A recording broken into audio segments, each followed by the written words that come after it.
naman. So, hindi po kami nakaka-vlog po dahil po sa nagkasakit po siya ng ilang araw. Tapos ako po isang araw lang po. Hilo po.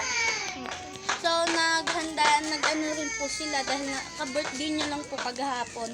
So, may bagong vlog na naman po kami. Tapos po, kaya po kami ngayon nag-vlog kasi po mga magaling na po kami. Ulit po naman po sa pagbablog. Kaya nga, di din ako naka-vlog yung birthday ko kasi may sakit ako noon. Ako rin.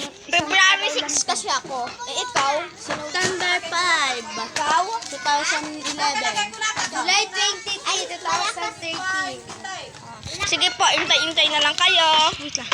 At saka abangan nyo rin po sa 18 po o kaya sa 19.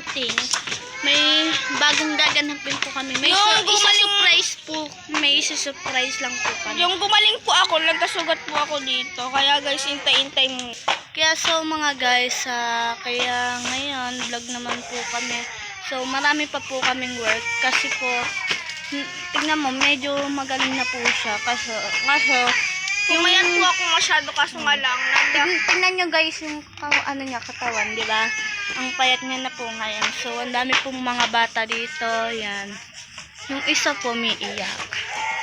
Kaya guys, hindi muna po kami magpo-prank challenge.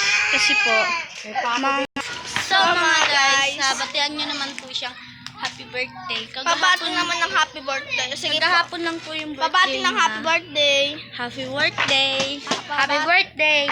Wala po yung mga pinsan namin ditong iba. Tas yung kaibigan namin na si Mary. Mga nagsipasok po sila. So, hindi po kami pumasok ngayon. So, kasi po, may ginawa Wala lang po kasi kami pera. Hindi sa walang pera, be. Wala nga pa yung pera kasi nga diba kulang pa yung budget natin. Kulang po kasi yung budget namin. So, guys, marami pa po kasi kaming work. Kaya hindi po muna po kaming nakaka-vlog. Tapos ang dami pa po sa amin inuutos. Kung ano-ano. Marami din po sa assignment po namin.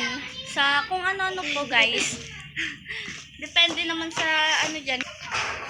Sa tulad ni Chantal Kim. Chantal Kim, kung papanoorin mo to, welcome sa'yo guys.